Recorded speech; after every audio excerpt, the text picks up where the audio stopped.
y daban de comer a las palomas. ¿Qué puedo yo decir de Manuel Crespo? Que es un ser humano maravilloso, buen hermano, buen hijo, buen padre, buen esposo, cooperador, responsable, leal, honesto. Cuenta conmigo, mi hermano. Cuenta en cualquier proyecto que emprendas. Confía en Dios. Y lo que más me gusta de Manuel Crespo, déjeme aclararle, es su cooperación con el prójimo. Se quita la comida de la boca para dársela al necesitado. Y eso me gusta de ti, Manuel Crespo. Siempre sirviéndole al que necesita, lo que nos enseñó nuestra madre. Manuel, hemos hablado de varias cosas y antes de que entremos así rápidamente para que la gente vea tu perfil en materia de tu participación en el gobierno, porque queremos hablar contigo de algunas cosas de lo que está sucediendo actualmente con el PLD y algunas cosas sociales. Tú has pasado por la administración pública. Claro. Y yo tengo la sensación que tú duraste un tiempo como alejado del espectro público, que mucha gente que forma parte de tu generación se preguntaba, ¿dónde está Manuel Crespo? Porque como que se alejó de... ¿Cuánta participación tú has tenido en la administración pública? Bueno, yo en la universidad fui asistente académico del vicerrector académico por un año. Luego de ser presidente de la Federación. No, pero cuando gana el PLD... Ya en el gobierno central sí. Fui su director general de migración. ¿Tu primer nombramiento? Su director general de migración. Sí. Cuando había un solo subdirector general de migración. Ok. Fui luego... ahí tú fuiste con Taína, ¿fue? Sí, sí. Taína ahí renuncié porque no tenía... En un momento determinado se me dejó sin funciones y yo renuncié. Yo recuerdo un match ahí fuerte. Yo renuncié. ¿Qué otra posición? Luego me designaron subsecretario de Deportes, encargado del programa de recreación a nivel nacional, del programa de Deporte para Todos a nivel nacional. Hice un buen trabajo a nivel nacional. Nos tocó, tuve la oportunidad con don Juan Marichal, esa gloria del Salón de la Fama y del deporte, del béisbol dominicano. Claro que sí. Hicimos un gran trabajo ahí. Luego de ahí me pasaron como subsecretario técnico de la presidencia, lo que es hoy Economía, Planificación y Desarrollo, como representante del Poder Ejecutivo ante la Comisión Nacional de Negociación de los Acuerdos de Libre Comercio, cuando se estaba negociando los acuerdos de libre comercio con CARICOM, Centroamérica y el tema del acuerdo de libre comercio con los Estados Unidos. Y la experiencia como ministro de la Juventud. Pienso que fue una gran experiencia y fue una gestión de muchos aportes. Sí. Yo pienso que fue la gestión que dejó marcado el reconocimiento de los espacios de los jóvenes, de que ese espacio tenía sentido en las instancias gubernamentales. Sí, sí. Yo recuerdo que yo fui, ahora que, mira que no me acordaba, ahora que tú lo mencionas, yo fui de la Comisión de Transición de Mando del Ministerio de la Juventud. En el 2004. Para entregar la juventud. Así es. Cuando salía nuestro amigo común, Robert Polanco, y a mí me comisionaron para hacer de lo que hiciera la Comisión de Transición de Mando entre los salientes y los entrantes. Recuerdo ese momento. Y ahí tú entraste como ministro de la Juventud. Sí, en el 2004 yo fui designado como secretario de Estado. Todavía no se había hecho, a partir de la reforma del 2010 que se le cambia el nombre de ministro. Después no has ocupado posición pública. No, estuve como secretario de asesor y con rango de secretario de Estado, la función a la que renuncié. Sí. ¿Renunciaste a esa? Claro, renuncié en un momento que entendía que no se estaba utilizando ¿Y tú no crees que eso le molesta ¿tú no crees que eso le molesta a los presidentes y entonces como que te tachan un poco? Y además devolví los cheques que me depositaban. ¿Devolviste los cheques? Sí, en 2 ocasiones. ¿Devolviste los cheques? 2 cheques de administración hechos al Tesorero Nacional vía el ministro administrativo. Pero aquí nadie devuelve cheques. Pero Manuel Crespo lo devolvió. Yo devolvía en CEDEFIR, don Juan Marichal y todo el personal que trabajó, tuve la oportunidad de trabajar con ellos en CEDEFIR. Yo cuando me asignaban viáticos para viajes al exterior o al interior y me sobraba dinero, yo hacía cartas y lo devolvía y lo reentregaba. Eso fue un escándalo. Eso no es común. No, y generó un murmullo y hasta me llamaron. Que qué es lo que pasa, que por qué estoy devolviendo, que ese dinero es mío. Yo no, ese dinero no es mío. Ese dinero me lo dieron para un viaje y yo lo devolví porque no lo usé todo. Y también, bueno, en momentos en que he tenido que renunciar ¿Tú le has renunciado a Leonel? ¿Le renunciaste a algún puesto por Leonel? ¿Y le renunciaste a Danilo también? Claro. ¿Qué tú le renunciaste a Danilo? El tema de asesor con el secretario de Estado sin cartera. ¿Y tú no crees que eso... Y le devolví los recursos que me habían depositado en mi cuenta del Banco de Reserva, porque creí que que se había hecho efectiva y parece ser que no se ha hecho efectiva y yo devolví con 2 cheques La primera, el cheque de reintegro de fondos por renuncia. ¿Y tú no crees que eso te crea animadversión con los presidentes que no les gusta que le hagan esas cosas, de que no le aceptan el puesto, que le renuncian? Eso, Mira, eso no te crea problemas a lo interno del PLD. Yo no estoy de acuerdo con los títulos de nobleza. Los presidentes tienen que ser responsables y los políticos también. Si usted no tiene una función donde usted pueda aportarle a la sociedad o al gobierno, sencillamente usted se va para sus labores privadas. No hay por qué dejarle un título de nobleza a nadie, ocupando una parte del presupuesto nacional que puede bien destinarse a otras cosas de mayor uso. A propósito de eso que tú dices, en estos días se dio por una situación entre Marchena, Roberto Rodríguez Marchena y el doctor Franklin Almeida, sí, en el que uno, a propósito de la declaración de Rodríguez Marchena de que el pueblo que quiere al presidente Medina en su reelección y su cosa, y entonces Almeida lo acusó de que defiende esa postura por el chequecito. Y ahí le responde entonces Marchena de que tú tienes un chequecito. Fíjate, no sé, eso es yo diría que es un teatro de muy mal gusto. Sí. Al que se pone al gobierno, al propio partido y la clase política tradicional. Eso es lo que nos da a nosotros mayor peso en nuestras ideas inquebrantables la impostergable necesidad de un relevo en el sistema de partidos en la República Dominicana.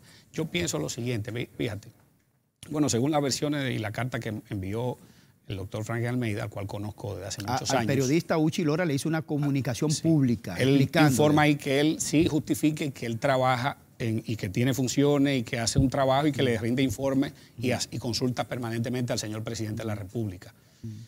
El señor jefe de comunicaciones dice que él no trabaja, entonces bien, realmente quien tiene la palabra, y así yo lo planteé, es el presidente Medina. Es el presidente de la República, porque los secretarios de Estado y los asesores en el organigrama del gobierno responden y dependen directamente y despachan con el presidente de la República. Y si alguien tiene que decir que Juan o Pedro no trabaja o no está haciendo una función, es el propio presidente. Pero además, si un funcionario no está haciendo una función, una labor para la cual fue designado, sencillamente es el presidente que lo puso quien tiene que quitarlo. Yo pienso que el gran cuestionamiento que hace el jefe de comunicaciones, más que al propio Franklin, es a su propio jefe. ¿Cómo va a ser? Claro, porque es a su jefe que le está criticando el hecho de que alguien que él designó con él no está trabajando según la versión del jefe de comunicaciones, y entonces a esa persona, al jefe de él, es que le toca evaluar si o tomar una decisión. Esta situación de la reelección presidencial, Manuel, que si el presidente se va a reelegir, ya la modificó la Constitución, ¿verdad? ¿Tú crees que Danilo va a volver a modificar la Constitución a propósito de que un abogado sometió y retiró al mismo tiempo un recurso ante el Constitucional para que se elimine se declare inconstitucional el transitorio 20 de la Constitución? Mira, yo conozco bien a Danilo Medina. Y Danilo Medina, el presidente Danilo Medina es un político muy aterrizado, con los pies bien puestos sobre la tierra. Yo no creo que Danilo Medina se vaya a enfrascar, a arriesgar en esta empresa, que de antemano sería una empresa fracasada, de intentar reformar la Constitución para él presentarse nuevamente. Danilo Medina no va a ser candidato nuevamente. No va a ser candidato. Porque él sabe las consecuencias que eso va a generar dentro del partido y en toda la sociedad dominicana. Haría como Evo Morales, que después que un referendo le dijo que no quería reformar la Constitución para la reelección de Evo Morales, que entonces se fue al Constitucional y el Constitucional le aprobó. ¿Iría Danilo Medina al Constitucional para...? Mira, el mejor escenario que tiene el presidente Danilo Medina, como el propio Leonel Fernández, es apoyarnos a nosotros ahora, como una generación de relevo dentro del Partido de la Liberación Dominicana, que pueda hacer una oferta nueva, que esté conectada con lo que expresa y anhela el 72% de los miembros del PLD o de los que han votado por el Partido de la Liberación, de que establecen que para el año 2020 aspiran que el Partido de la Liberación Dominicana lleve una figura nueva, un candidato nuevo, pero que tenga compromiso social y compromiso político. ¿Es inconsecuente Leonel Fernández de querer aspirar a la presidencia de nuevo por el PLD? Ella fue presidente 3 veces y Danilo 3 veces fue candidato. De esas 3, 2 veces. Y la última con más de un 62% de los votos válidos. Como nadie había ganado antes en un proceso democrático en República Dominicana. Tienen ambos, junto con Hipólito Mejía, 25 años manejando los partidos políticos y los gobiernos que han surgido de esos últimos 25 años. Creo que ya han hecho los aportes que iban a hacer y pienso que ahora en esta nueva etapa en la que se encuentra el sistema de partido y la democracia dominicana, el mejor aporte que pueden hacerle ellos a la presente y a las futuras generaciones y a nuestra democracia, que va en un franco proceso de fortalecimiento, es auspiciar la alternabilidad y el relevo de todo el sistema ¿Resistirá de el partidos. PLD estos estremecimientos internos de dos líderes chocando? ¿Los resistirá el PLD? ¿Permitirían ustedes que el PLD se rompa? El PLD está por encima de los hombres. ¿Cómo es? El PLD está por encima de Leonel, de Danilo, de nuestra, de cualquier grupo o de cualquier persona. ¿Y por qué entonces? El PLD, si fue capaz y fuimos capaces de sobrevivir la salida de don Juan y la desaparición física Me de llega a don la Juan. memoria. ¿Tú te acuerdas de aquel conflicto donde hubo que pactar 12 puntos, creo que fueron, entre Leonel y Danilo, que se hizo una reunión, una rueda de prensa para decir ya los puntos? ¿Te acuerdas aquella crisis? Si tenemos que pactar 24 o 30 puntos, Ajá. en este momento lo hacemos. Pero pienso que la institución está por encima de todo. Y entonces, ¿por qué tendría el PLD que optar por ti y no por Leonel o Danilo? Lo que pasa es que ¿Qué tú le ofreces al PLD, a la nosotros sociedad? estamos planteando, desde la plataforma de relevo democrático, en esta nueva etapa que vive la sociedad y el sistema de partidos, primero una definición de un nuevo modelo de desarrollo. Y que esa definición de ese nuevo modelo de desarrollo vaya orientada y dirigida fundamentalmente, esté dirigida a generar riquezas y empleos de calidad en la República Dominicana. Y que al mismo tiempo podamos ser capaces de hacer una verdadera transformación al sistema educativo para poner la escuela al servicio de ese nuevo modelo de desarrollo que nunca lo ha estado. Aquí ha habido una desconexión histórica entre el modelo de desarrollo y la escuela y la educación. Y que el sistema financiero nacional, comenzando por el propio banco estatal financiero comercial, que es el Banco de Reserva, entre los otros bancos, la banca privada, puedan también estar al servicio de financiar actividades que vayan orientadas a generar riqueza y empleos de calidad. Si yo te dijera, ¿cuáles son los 3 puntos básicos de tu estrategia de desarrollo de este país? Tú tienes, por ejemplo, ahí el tema de la producción, el tema de la innovación. La definición del nuevo modelo que va orientado a generar riqueza y empleo de calidad. Eso tiene que ver con la producción. Sí. Aumento de la producción, la reforma al sistema educativo para que la escuela forme los recursos humanos que el aparato productivo necesita y demanda. En el modelo que definamos, por región, por provincia, pero también orientado no solamente a autoabastecer el mercado nuestro, que somos una isla, ¿tú sabes con cuántos millones de consumidores? Por un lado, 11 millones de dominicanos, por otro lado, 12 millones y tantos, eso es inexacto, de haitianos que se suplen de este mercado. Más 6 millones, más 6 millones de turistas reconocidos oficialmente, más 2 millones o más de dominicanos que viven en la diáspora, millones de gente en promedio. Más las Antillas menores que nosotros las suplimos en gran medida porque no tienen ni siquiera agua, entre otros recursos. Entonces, es un mercado solamente en la isla, alrededor de nuestra isla, que anda por encima de los 30 millones de consumidores.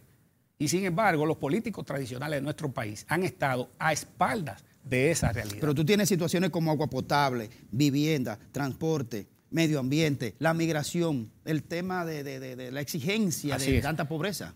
El tema migratorio, por ejemplo, va a ser un eje central. ¿Qué estamos nosotros planteando? ¿Qué tú planteas? Más que la construcción de un muro en la frontera, como han planteado algunos sectores, es la construcción de un muro económico. ¿Cómo así? Es decir, las provincias de la frontera, todas están dentro de las 10 provincias más pobres de la República Dominicana. Claro. Indigencia total. Y se están Entonces, abandonando ahí la lo que hay que instalar. ¿Por qué los haitianos vienen aquí a República Porque Dominicana? están desbaratados. Porque aquí de este lado está el espacio vital. Porque están desbaratados de su Claro, lado. de este lado es que está el agua, los empleos, para sí. ellos sobrevivir o sobrevivir Sí. de la manera precaria y como lo hacen. permitimos Y entonces, ¿qué resulta? Yo comenzaría por desarrollar e impulsar con el sector productivo dominicano, los empresarios, y con la comunidad internacional, ¿por qué no? Para poner la prueba. Que por cierto, ha sacado muy mala nota en ese tema de la solidaridad con nuestros hermanos haitianos. El único país que ha pasado con más de 100 puntos de esa calificación hemos sido los dominicanos. El único país solidario. O sea, que tú harías una presidencia basada económica. en factores económicos, sobre todo. No. Y lo social no puede estar ausente. Es pensando en lo social. Es que si tú no eres capaz de generar riquezas, tú no vas a eliminar la pobreza. Y el principal elemento que hay que eliminar o mitigar para darle respuesta a la enorme problemática social de nosotros como dominicanos y con cualquier nación es el problema precisamente de la generación de riquezas. Si tú como sociedad no generas riqueza, lo que genera y produce pobreza, ¿qué tú vas a repartir? Pobreza. Repartir miseria. Repartir lo que tú produces. Entonces, por eso hablo de un modelo que genere riqueza y empleos de calidad y que haga las transformaciones que tiene que hacer en los demás sectores y colocarlo en la misma dirección. Y que, por ejemplo, la universidad o la educación superior dentro de esa reforma, tiene que estar necesaria y obligatoriamente al servicio de ese modelo también, pero orientada hacia la investigación y hacia los procesos de innovación permanente y constante. Entonces, de eso se trata. Las reformas impositivas obviamente no pueden quedarse aisladas ni al margen de ese proceso. Tenemos que tener y emprender un proceso que nos permita ver el tema impositivo y sobre todo el sector aparato productivo como un aliado. Nosotros no podemos tener impuestos tan aberrantes en la República Dominicana, por ejemplo, como el llamado anticipo. Bueno, esa es una discusión. ¿Qué es lo que tenemos nosotros que lograr? Eficientizar primero nuestro actual sistema impositivo, eficientizarlo y justamente racionalizarlo. Es decir, el empresario no puede, tú desde el gobierno, aplicar o aprobar impuestos que inciten o inviten a la evasión.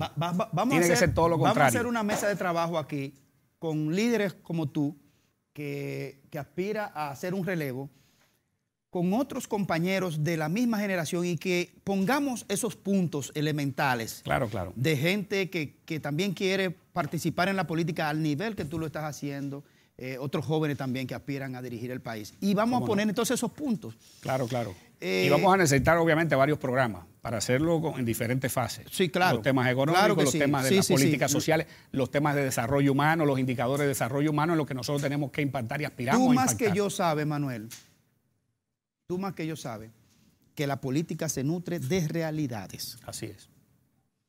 Si mañana finalmente en el PLD deciden una cosa en la que no está en la ecuación Manuel Crespo, es decir, pues se van a una medición interna y alguien gana.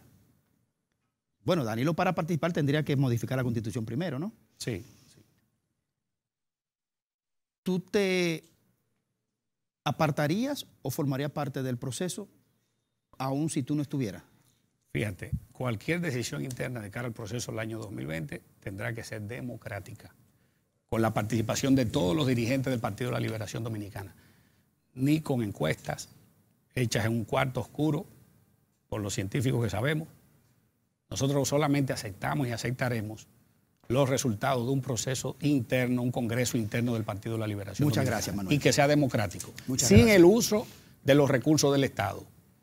De modo que si es transparente, si es en igualdad de condiciones y si es democrática, nosotros estaremos en la primera fila respaldando y apoyando los resultados de ese proceso. Muchas gracias, Manuel. A ustedes, de no ser así, estaremos en la acera del frente y confrontando cualquier maniobra antidemocrática que se intente vulnerar la voluntad popular del PLD y de la sociedad dominicana. Muchas gracias, Manuel. A ustedes, gracias por acompañarnos. Nos vemos en un próximo programa y no se vayan, que en breve arranca el noticiario RNN. Hasta un próximo encuentro casi personal.